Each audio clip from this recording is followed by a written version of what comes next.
ከእግዚአብሔር ከአባታችን ከጌታም ከኢየሱስ ክርስቶስ ጸጋና ሰላም ከሁላችን ጋር ይሁን። ዛሬ በዚህ ቪዲዮ የምንመለከተው በብሉይ ኪዳን ላይ ጌታ ኢየሱስ ክርስቶስ ራሱን ሲገልጥበት የነበረበትን ክስተቶች የምንመለከት ይሆናል። በዋናነት እንደ ርዕስ ኢየሱስ በብሉይ ኪዳን በሚል ርዕስ ዛሬ ክፍል አንድን እንጀምራለን። ለቀጣይ ብዙ ሳምንታት እንግዲህ አብረን በዚህ ክፍል የምንማማር ይሆናል። ብሉይ ኪዳን ላይ እንግዲህ ስፔሻል ኤንጅል ወይም ደግሞ ኤንጅል ኦፍ ጋድ በመባል የእግዚአብሔር መልአክ በመባል በተደጋጋሚ የሚታወቅ አለ። ከ300 ጊዜ በላይ የተጠቀሰ እያንዳንዱ ክፍሎች ላይ ይሄድን ይሄ ስፔሻል ኤንጅል የተባለው ወይም ደግሞ የእግዚአብሔር መልአክ ኤንጅል ኦፍ ጋድ የተባለው ማን እንደሆነ የምናጠና ይሆናል። ለዛሬ ሁለት የመጽሐፍ ቅዱስ ክፍሎች ዘፍጥረት ምዕራፍ 16 እና ዘፍጥረት ምዕራፍ 22 ላይ ያሉትን ሐሳቦች የምንመለከት ይሆናል። ወደ ሐሳባችን ከማለፋችን በፊት ግን ይህ የኦፌር የዩቲዩብ ቻናል ነው። ለዚህ የዩቲዩብ ቻናል አዲስ ከሆናችሁ ሰብስክራይብ በማድረግ እንደዚሁም ደግሞ እንደዚህ ትምህርታዊ ነገሮች እንዲደርሳችሁ ኮመንት፣ ላይክ፣ ለሌሎችም ደግሞ ሼር ማድረግ እንዳትረሱ። ወደ ሐሳባችን እንግዲህ ዘፍጥረት ምዕራፍ 16 ላይ አንድ የምናውቀው ታሪክ አለ። እሱ ምንድነው? አብርሃም፣ ሳራና የሳራ ባሪያ የሆነችውን አጋር። እነዚህን ሶስት ካራክተሮች ስንመለከት ሳራ እንግዲህ ልጅ ከመውለድ ትንሽ ዘግይታ ስለነበረ ወደ አጋር እንዲገባ አብርሃምን ትልከዋለች። እሷም አብርሃምም ደግሞ የሳራን ቃል ሰምቶ ወደ አጋር ሲገባ እንመለከታለን። ወደ አጋር ከገባ በኋላ አጋር እንደጸነሰች ክፍሉ ይነግረናል። ልክ አጋር መጸነስ ስትጀምር ደግሞ ሳራን በዓይኗ ፊት ስታቃልላት እንመለከታለን። ይህ ደግሞ ሲፈጠር ሳራ ድጋሚ መልሳ አብርሃም ፊት ስትከሳት እንመለከታለን። ውርደቴን ተመልከት እያለች ለአብርሃም ስትናገር እንመለከታለን። አብርሃም ደግሞ በእጅሽ ነው ያለችው እንደወደድሽ ማድረግ ትችላለች ይላታል። ሳራም መልሳ ጫና ታበዛባታለች። ከዚህም በኋላ ደግሞ አጋር ከሳራ ፊት ስትኮበልል እንመለከታለን። እንግዲህ ዘፍጥረት ምዕራፍ 16 ከ1 እስከ 6 ያለውን ሐሳብ ይህም በሚመስል የታሪክ ፍሰት ነው የሚሄደው። ከቁጥር 7 ጀምሮ ያለውን ታሪክ ግን ስንመለከት እንደዚህ ይላል። የእግዚአብሔር መልአክ ይላል። እንግዲህ ልብ ብላችሁን ታሪኩን ከተከታተላችሁ አጋር ከሳራ ፊት ከወጣች በኋላ ወይም ከኮበለለች በኋላ ምድረ በዳ ላይ ሆና ነው እንግዲህ ይህን ጥቅስ የምንመለከተው። ቁጥር 7 ምዕራፍ 16 ቁጥር 7 ላይ እንደዚህ ይናገራል። የእግዚአብሔር መልአክ በውሃው ምንጭ አጠገብ በበረሃ አገኛት፣ ምንጩንም ወደ ሱር ወደምትሄድ መንገድ አጠገብ ነው። እርሱም የሳራ ባሪያ አጋር ሆይ ከወዴት መጣች? ወዴትስ ትሄጃለሽ? አላት። እርሷም እኔ የእመቤቴ የሳራ የኮበለልኩ ነኝ አለችው። እንግዲህ ተናጋሪው ማን ነው? የእግዚአብሔር መልአክ እያናገራት ያለውን ደግሞ አጋርን ነው። የተገናኙበትን ስፍራ እዛው ላይ እናገኘዋለን። ቁጥር 9 ላይ የእግዚአብሔር መልአክም ወደ እመቤትሽ ተመለሺ፣ ከእጇም በታች ሆነሽ ተገዢላት አላት። ቁጥር 10 ላይ የእግዚአብሔር መልአክም ዘርሽን እጅግ አበዛዋለሁ፣ ብዛቱም የተነሳ አይቆጠርም አላት። የእግዚአብሔር መልአክም አላት፣ እነሆ አንቺ ጸንሰሻል፣ ወንድ ልጅም ትወልጃለሽ፣ ስሙንም እስማኤል ብለሽ ትጠሪዋለሽ፣ እግዚአብሔርም መቸገርሽን ሰምቷልና፣ እርሱም የበዳ አህያ የሚመስል ሰው ይሆናል፣ እጁ በሁሉ ላይ ይሆናል፣ የሁሉም እጅ ደግሞ በእሱ ላይ ይሆናል፣ እርሱም በወንድሞቹ ሁሉ ፊት ይሆናልና። እርሷም ይናገር የነበረውን የእግዚአብሔርን ስም ኤልሮኢ ብላ ጠራችው፣ የማየኝም በሆነ በዚህ ደግሞ አየሁትና ብላለችና የሚል ሐሳብ እናገኛለን። በዚህ መጽሐፍ ቅዱስ ክፍል ላይ እንግዲህ የምንመለከተው ከቁጥር 7 እስከ ቁጥር 13 ያለውን ክፍል ስንመለከት አጋር ከሳራ ፊት ኮብልላ የእግዚአብሔር መልአክ መጥቶ ሲያወራት እንመለከታለን። ቁጥር 7 ላይ የእግዚአብሔር መልአክ ነው መጀመሪያ የሚለውና ይህ የእግዚአብሔር መልአክ ማን ነው? እንግዲህ ዛሬ ይህን ርዕስ ስንጀምር መጽሐፍ ቅዱሳችን ላይ ስፔሻሊ ብሉይ ኪዳን ተምነሉ ላይም አይታችሁት እንደመጣችሁት ኢየሱስ በብሉይ ኪዳን ብለን እንደመጣን በብሉይ ኪዳን ላይ ሲገለጥ የነበረው ይህ የእግዚአብሔር መልአክ ማን ነው? ቁጥር 7 ላይ እንደዚህ ብሎ ስለሚጀምር ማለት ነው።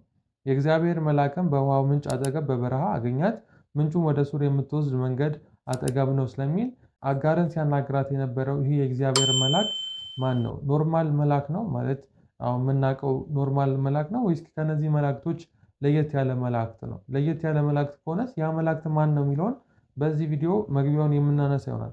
ስለዚህ እንደምንመለከተው ክፍሉ ላይ ያሉትን አንዳንድ ነጥቦችን ላንሳ። ከዛም መካከል ይሄ የእግዚአብሔር መልአክ ለሳራ ጸንሰሻል፣ ወንድ ልጅም ትወልጃለሽ እያለ ይነግራታል። ከቁጥር 10 ጀምሮ ያለውን ስንመለከት አስቀድሞ እግዚአብሔር ለአብርሃም ሲናገር የነበረውን ነገር እዚህ ጋር ለሳራ ሲናገራት እንመለከታለን። ቁጥር 10 ላይ እንደዚህ ይላል፣ የእግዚአብሔርን መልአክ ዘርሽን እጅግ አበዛዋለሁ፣ ከብዛቱም የተነሳ አይቆጠርም አላት። አሁን ይህንኑ ቃል እግዚአብሔር ለአብርሃም ሲናገረው እንመለከታለን። ከአንድም 3 ጊዜ እግዚአብሔር ለአብርሃም ሲናገረው እንመለከታለን በዚሁ በዘፍጥረት መጽሐፍ ላይ። ስለዚህ ይህን እየተናገረ ያለው እግዚአብሔር እንደሆነ የሚያሳይ አንድ ፍንጭ እናገኛለን። እና ብሉይ ኪዳን ላይ እንደዚህ በግልጽ ያልተቀመጠልን የእግዚአብሔር መላእክት ተብሎ እየተቀመጠ ይህ የእግዚአብሔር መላእክት ደግሞ እዛው ቁጥሮች ላይ ራሱ እግዚአብሔር እንደሆነ የሚያሳዩ ብዙ የመጽሐፍ ቅዱስ ክፍሎች አሉ፣ ከብሉይ ኪዳን ማለት ነው። እዚህም ክፍል ላይ ተመሳሳይ ነገር ነው የምናገኘው። ስለዚህ ምን ይላታል? ቁጥር 10 ላይ እግዚአብሔርን መልአክ ዘርሽን እጅግ አበዛዋለሁ እያላት ያለው ዘርሽን እጅግ አበዛዋለሁ ነው። ዘርን ማብዛት የሚችለው ዘርን መስጠት የሚችለው ልጅ ራሱ መስጠት የሚችለው እግዚአብሔር ነው። ይህንን ደግሞ ከዘፍጥረት ምዕራፍ 1 ጀምሮ ስንመለከት የመጀመሪያዋ ሴት የነበረችው ወይም ሔዋን ልክ ልጇን ስትወልድ እግዚአብሔር ወንድ ልጅን ሰጥቶኛልና ነው ያለችው ማለት ነው። ልጅን የሚሰጠው ዘርን የሚሰጠው እግዚአብሔር ነው። ከእግዚአብሔር ውጪ ዘርን መስጠት ዘርን መቀጠል የሚችል ማብዛትም የሚችል ማንም የለም። የትኛውም ፍጡር ቢሆን ይህን ነገር ማድረግ አይችልም። ግን እዚህ ክፍል ላይ ያለው መልአክ ቁጥር 10 ላይ ደጋግመን እንደተመለከትነው የእግዚአብሔርን መልአክ ዘርሽን እጅግ አበዛዋለሁና እያለ እሱ ማብዛት እንደሚችል ይነግራታል። እዚህ ጋር የሆነ ፍንጭ ይሰጠናል። ካልሆነም ደግሞ መላእክቶች እንዲህ ማድረግ ይችላሉ ወይ? ይህን ደግሞ ከሌላ የመጽሐፍ ቅዱሶች ማመሳከር ይኖርብናል። እዛው ክፍሉን ዝቅ ብለን እያነበብን ስንመጣ ቁጥር 10 ላይ የእግዚአብሔር መልአክም አላት፣ እነሆ አንቺ ጸንሰሻል፣ ወንድ ልጅም ትወልጃለሽ፣ ስሙንም እስማኤል ብለሽ ትጠሪዋለሽ፣ እግዚአብሔር መቸገርሽን አይቷልና ይላል። አሁን የእግዚአብሔር መልአክ መጀመሪያ ዘሯን እንደሚያበዛላት ከነገራት በኋላ እግዚአብሔር ብሎ ደግሞ ሌላ ፐርሰን ያስቀምጣል። እግዚአብሔር መቸገርሽን አይቷልና ወንድ ልጅ እንደምትወልድ ከነገራት በኋላ እግዚአብሔር መቸገርሽን አይቷልና እያለ ሌላ አካል ያስቀምጣል። ሌላ እግዚአብሔር ብሎ የሚያስቀምጠው አካል አለ ማለት ነው። ቁጥር 12 ላይም እንደዚህ ይላል፣ እርሱም የበዳ አህያ የሚመስል ሰው ይሆናል፣ እጁ በሁሉ ላይ ይሆናል፣ የሁሉም እጅ ደግሞ በእርሱ ላይ ይሆናል፣ እርሱም በወንድሞቹ ሁሉ ፊት ይኖራልና። እርሷም ይናገራት የነበረውን የእግዚአብሔርን ስም ኤልሮኢ ብላ ጠራችው፣ የሚያየኝንም በሆኑ በዚህ ደግሞ አየሁትና ይላል። ስለዚህ ቁጥር 10 ላይ ላነሳ ነው ጥያቄ መላእክቶች እንዲህ ማድረግ ይችላሉ ወይስ ደግሞ ይሄ መላእክት ማን ነው ለሚለው ላነሳ ነው ጥያቄ ይሄ መላእክት በእውኑ እግዚአብሔር እንደሆነ እንመለከታለን። ምንም እሱ ሲናገራት እግዚአብሔር መቸገርሽን አይቷልና ብሎ ሌላ አካል እያስቀመጠ ቢሆንም ተናጋሪው ራሱ እግዚአብሔር እንደሆነ እንመለከታለን።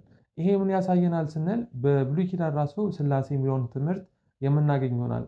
ከክርስትና እምነት ውጭ ያሉ ሰዎች ሥላሴ የሚለው አስተምሮ ከአዲስ ኪዳን የጀመረ ይመስላቸዋል። ወይም ጌታ ኢየሱስ ክርስቶስ ከመወለዱ በኋላ የጀመረ ትምህርት የአዲስ ኪዳን ትምህርት ከጊዜያት በኋላ ዘመን አመጣሽ ትምህርት የሚመስላቸው ሰዎች አሉ። ነገር ግን ከመጽሐፍ ቅዱሳችን ከመጀመሪያው መጽሐፍ ጀምረን ከዘፍጥረት ጀምረን ያሉትን ሐሳቦች ስንመለከት እግዚአብሔርን አንድ አምላክ የሆነው እግዚአብሔር ራሱን በሶስት አካል ገልጦ የምናገኝ ይሆናል። ይሄኛው ቪዲዮ ስለ ሥላሴ ትምህርት ስላልሆነ ብዙ አልገባበትም። ነገር ግን እዚህ ጋር ሁለት አካላትን የምናገኝ ይሆናል። የእግዚአብሔር መልአክ ተብሎ የተጠቀሰው እንደዚሁም ደግሞ እግዚአብሔር ተብሎ የተጠቀሰው ይሄ የእግዚአብሔር መልአክ ተብሎ የተጠቀሰው ራሱ እግዚአብሔር እንደሆነ እንመለከታለን። ቁጥር 13 ላይ እርሷም ይናገራት የነበረውን የእግዚአብሔርን ስም የሚል ቃል እናገኛለን። አጋር ምናለች? ሲናገራት የነበረውን የእግዚአብሔርን ስም ኤልሮኢ ብላ ጠራችው፣ የሚያየኝን በእውኑ አየሁት አለች የሚል ሐሳብ እናገኛለን። ስለዚህ ለአጋር ሲናገራት የነበረው ራሱ እግዚአብሔር እንደነበረ ወይም ደግሞ በአካል ሶስት የሆነው በመለኮት አንድ የሆነው እግዚአብሔር አለና ከዛ መካከል እግዚአብሔር ወልድ ለአጋር ሲናገራት እንመለከታለን ማለት ነው። ለምን እግዚአብሔር ወልድ እንደተባለ የሥላሴ ትምህርት ስናዘጋጅ በዛ ውስጥ በስፋት የምናስቀምጠው ይሆናል ማለት ነው። ይህንን ካነሳን ሁለተኛ ደግሞ የምናነሳው ዘፍጥረት ምዕራፍ 22 ከቁጥር 1 ጀምሮ ያለውን ሐሳብ ነው። እንግዲህ ይሄኛው ትንቢት ከተፈጸመ በኋላ እነዚህ ድርጊቶች ካለፉ በኋላ አጋርም ከወለደች በኋላ እንደዚሁም ደግሞ የአብርሃም ሚስት ሳራ በስተርጅናዋ እግዚአብሔር የገባላትን ኪዳን ከፈጸመላት በኋላ ዘፍጥረት ምዕራፍ 22 ላይ በጣም በብዙዎቻችን ዘንድ ታዋቂ የሆነ አንድ ታሪክ አለ። እሱ ምንድነው? እግዚአብሔር ለአብርሃም ልጅን ሰዋልኝ ሲለው እንመለከታለን። ክፍሉን እናንብበው። ዘፍጥረት ምዕራፍ 22 ከቁጥር 1 ጀምሮ ሲናገር ከእነዚህም ነገሮች በኋላ እግዚአብሔር አብርሃምን ፈተነ እንዲህም አለ፣ አብርሃም ሆይ። አብርሃምም እነሆኝ አለሁ አለ። የምትወደውን አንድ ልጅን ይስሐቅን ይዘህ ወደ ሞሪያ ምድር ሂድ፣ እኔም በምነግርህ በአንድ ተራራ ላይ በዚህ መስዋዕትን አድርገህ ሰዋልኝ አለው። አብርሃምም በማለዳ ተነስቶ አህያውንም ጫነ፣ ሁለቱንም ሎሌዎቹን፣ ልጁንም ይስሐቅን ከእርሱ ጋር ወሰደ፣ እንጨትንም ለመስዋዕት ሰነጠቀ። ተነስተው እግዚአብሔር ወዳለው ቦታ ሄደ። በሦስተኛውም ቀን አብርሃም ዓይኖቹን አነሳና ቦታውን ከሩቅ አየ። አብርሃምም ሎሌዎችን አላቸው። አህያውን ይዛችሁ ከዚህ ቆዩ፣ እኔና ልጄ ወደዚያ ሄደን እንሰግዳለን፣ ወደ እናንተም እንመለሳለን። አብርሃምም የመስዋዕቱን እንጨት አንስቶ ለልጁ ለይስሐቅ አሸከመው። እርሱም እሳቱና ቢላውን በእጁ ያዘ። ሁለቱም አብረው ሄዱ። ይስሐቅም አባቱን አብርሃምን ተናገረው። አባቴ ሆይ አለው። እርሱም እነሆኝ ልጄ አለው። እሳቱና እንጨቱ ይሆናል፣ መስዋዕቱ በግ ግን ወዴት ነው አለ። አብርሃምም ልጄ ሆይ የመስዋዕቱን በግ እግዚአብሔር ያዘጋጃል አለው። ሁለቱም አብረው ሄዱ። እግዚአብሔርም ወዳለው ቦታ ደረሱ። አብርሃምም በዚያ መስዋዕትን ሰራ፣ እንጨትንም ረበረበ፣ ልጁንም ይስሐቅን አስሮ በመሰዊያው በእንጨቱ ላይ አጋደመው። አብርሃምም እጁን ዘረጋ፣ ልጁንም ያርድ ዘንድ ቢላውን አነሳ። የእግዚአብሔር መልአክም ከሰማይ ጠራና አብርሃም አብርሃም አለው። እሱም እነሆኛል። እርሱም በብላቴናው ላይ እጅህን አትዘርጋ፣ አንዳችም አታድርግ፣ አንድ ልጅህን ለእኔ አልከለከልክምና እግዚአብሔር የምትፈራህ እንደሆነ አሁን አውቄአለሁና አለው። አብርሃምም ዓይኖቹን አነሳ፣ በኋላውም እነሆ አንድ በግ በዱር ውስጥ ቀንዶቹ በሳቤቅ ተይዞ አየ። አብርሃምም ሄደ፣ በጉንም ወሰደ፣ በልጁም ፋንታ መስዋዕትን አደረገ፣ ሰዋም የሚል ሀሳብ እናገኛለን። እንግዲህ አሁን ባነበብነው ከቁጥር 1 እስከ 13 ባለው ክፍል ላይ ሁለት ነገሮችን ላንሳ። የመጀመሪያው ቁጥር 1 ላይ የምንመለከተው ነው። እግዚአብሔር ለአብርሃም ሊፈትነው ልጅህን ሰዋልኝ ሲለው እንመለከታለን። ተናጋሪው ማን ነው? እዚህ ክፍል ላይ አብርሃም እየተነገረው ነው። ተናጋሪው እግዚአብሔር ነው። እግዚአብሔር አብርሃምን ልጅህን ሰዋልኝ ብሎ ለአብርሃም ሲጠይቀው እንመለከታለን። ዝቅ አድርገን ደግሞ ስንመለከት ልጁን ሊሰዋለት በዛ ስፍራ በደረሰበት ሰዓት ላይ የእንጨት ርብራብ አድርጎ ሁሉን ነገር አዘጋጅቶ ልጁን አስሮ በዛ ርብራብ ላይ አስቀምጦ ሊሰዋ ሲል ደግሞ አንድ ድምፅ ከሰማይ ይሰማል። እንደዚህ ይላል ቁጥር 11 ላይ ማለት ነው። የእግዚአብሔርን መላእክት ከሰማይ ጠራና አብርሃም አብርሃም አለው። እርሱም እነሆኝ አለ። እንግዲህ ቁጥር 11 ደግሞ እየጠራ ያለው የእግዚአብሔር መልአክ ተብሎ የተጠራ ወይም ደግሞ ኤንጅል ኦፍ ጋድ በብሉይ ኪዳን ስፔሻል ኤንጅል ይባላል። ብዙ የስነ መለኮት አስተማሪ ስፔሻል ኤንጅል እያሉ የተለያዩ ምሁራን ይጠሩታል ይህን ኤንጅል ማለት ነው። ስለዚህ ቁጥር 11 ላይ የእግዚአብሔር መልአክም ከሰማይ ጠራው፣ አብርሃም አብርሃም አለው። እሱም እነሆኝ አለ። እርሱም በብላቴናው ላይ እጅን አትዘርጋ፣ አንዳችም አታድርግ፣ አንድ ልጅህን ለእኔ አልከለከልክምና እግዚአብሔር የምትፈራ መሆኑን አሁን አውቄአለሁ ይሏል። ቁጥር 12 ላይ የምንመለከተው እንግዲህ ቁጥር 11 ላይ የጠራው አብርሃም አብርሃም ብሎ የጠራው የእግዚአብሔር መልአክ ነው። ግን ቁጥር 12 ላይ ደግሞ አንድ ልጅህን ለእኔ ልትሰዋ አልከለከልክምና ብሎ ይናገራል። ከላይ ጀምሮ እንግዲህ አውዱን ይዘን መመልከት ያለብን ለዛ ነው። ቁጥር 1 ላይ እየተናገረ ያለው እግዚአብሔር ነው። እግዚአብሔር አብርሃምን ልጅህን ሰዋልኝ አለው። ቁጥር 11 ላይ ደግሞ ስንመጣ የእግዚአብሔር መልአክ ተብሎ በዛ ክፍል ላይ የተጠራው እጁን የልጁ ይስሐቅ ላይ እንዳያነሳ አብርሃምን ሲጠራው እንመለከታለን። አብርሃም አብርሃም አለው። ከዛም በኋላ አብርሃም ሲመልስለት ደግሞ አንድ ልጅን ለእኔ ልትሰጥ እንዳልሳሳ አይቻለሁና ይለዋል። በዚህም እግዚአብሔር እንደምትፈራ አወቅሁ ይለዋል። እዛ ጋር ሁለት አካላቶችን አሁንም በድጋሚ እንመለከታለን። የእግዚአብሔር መልአክ ተብሎ የተጠራው ወይም ደግሞ አምልኮ ሊቀበል የነበረው በሌላ አማርኛ ቁጥር 1 ላይ ሰዋልኝ ያለው ቁጥር 11 ላይ እግዚአብሔር መልአክ እንደሆነ መመልከት እንችላለን። ምክንያቱም ሰዋልኝ ካሉ በኋላ ቁጥር 11 ላይ አንድ ልጅህን ለእኔ ልትሰጥ እንዳራራለት አይቻለሁና ይለዋል። ቁጥር 12 ላይ በብላቴናው ላይ እጅን አታንሳ ከማለቱ በፊት ቁጥር 11 ላይ የእግዚአብሔር መልአክ በሰማይ ጠራው፣ አብርሃም አብርሃም አለው። እርሱም እነሆኝ አለ።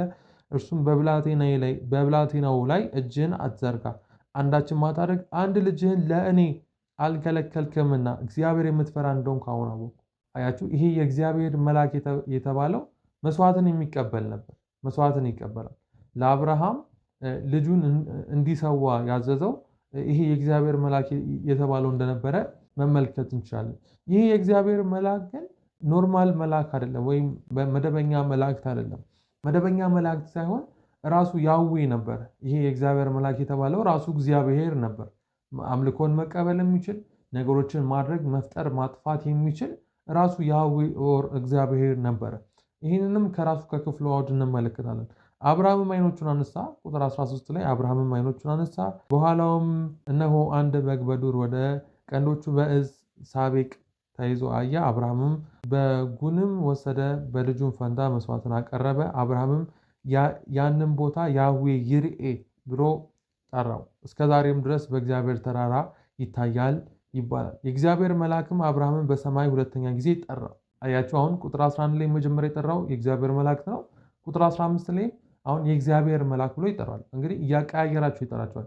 የእግዚአብሔር መልአክ ይልና እግዚአብሔር ይላል፣ ድጋሚ እግዚአብሔር መልአክ ይላል። ቁጥር 15 ላይ እንደምትመለከቱት የእግዚአብሔር መልአክ አብርሃምን ከሰማይ ሁለተኛ ጊዜ ጠራው፣ እንዲህም አለ፣ እግዚአብሔር በራሴ ማልኩ ይላል፣ ይህንን ነገር አድርገሃልና አንድ ልጅንም አልከለከልከኝምና በእውነት በረከትን እባርካለሁ፣ ዘርህንም እንደ ሰማይ ከዋክብትና በባህር ዳር እንዳለ አሸዋ አበዛለሁ፣ ዘርህንም በጠላቶች ደጅ ይወርሳሉና ይላል። አያችሁ ቁጥር 15 ላይ የእግዚአብሔር መልአክ ሁለተኛ ከጠራው በኋላ እግዚአብሔር በራሴ ማልኩ ይላል እያለ ይነግረዋል። ወይም በራሴ ማልኩ እያለ ይነግረዋል ያ መልአክ ማለት ነው። እና ይሄ መልአክ ደግሞ ማን ነው ስንል ስፔሻል ኤንጅል የሚባለው ወይም በብሉይ ኪዳን ኤንጅል ኦፍ ጋድ ጌታ ኢየሱስ ክርስቶስ በብሉይ ኪዳን ራሱን ሲገልጥ እንመለከተዋለን። ሁለት ነገሮችን እንመለከታለን። ክርስቶሎጂ ላይም ጌታ ኢየሱስ ክርስቶስ በብሉይ ኪዳን ራሱን ሲገልጥ እንደነበረ ብዙዎች እንግዲህ እግዚአብሔር ወልድ ከአዲስ ኪዳን የጀመረ ይመስላችኋል። ወይም እስከ አዲስ ኪዳን ድረስ እግዚአብሔር በአንድ አካል ቆይቶ ልክ አዲስ ኪዳን ላይ ራሱን በሶስት አካል የገለጠ የሚመስላቸው ሰዎች አሉ። እንደሱ አይደለም። እግዚአብሔር ለፍጥረቱ መጀመሪያ ባይባልም ቅድመ ዓለም በሶስት አካል በአንድ መለኮትነት ለዘላለም የሚኖር አምላክ ነው። ይህንም ደግሞ ከዘፍጥረት ጀምሮ መመልከት እንችላለን ማለት ነው። በዚህ ዛሬ ባነሳነው የመጽሐፍ ቅዱስ ሀሳብ ላይ ማንኛውም አይነት ጥያቄ ካላችሁ ኮሜንት ሴክሽን ስር አስቀምጡልን። ሀሳባችሁን አጋሩን ኮሜንት ሴክሽን ስር። ይህን ቪዲዮ ደግሞ ለብዙዎች እንዲደርስ ሰብስክራይብ፣ እንደዚሁም ደግሞ ቪዲዮን ሼር ማድረግ እንዳትረሱ። በክፍል 2 እስከምንገናኝ የእግዚአብሔር ጸጋ ከሁላችሁ ጋር ይሁን። ተባረኩ።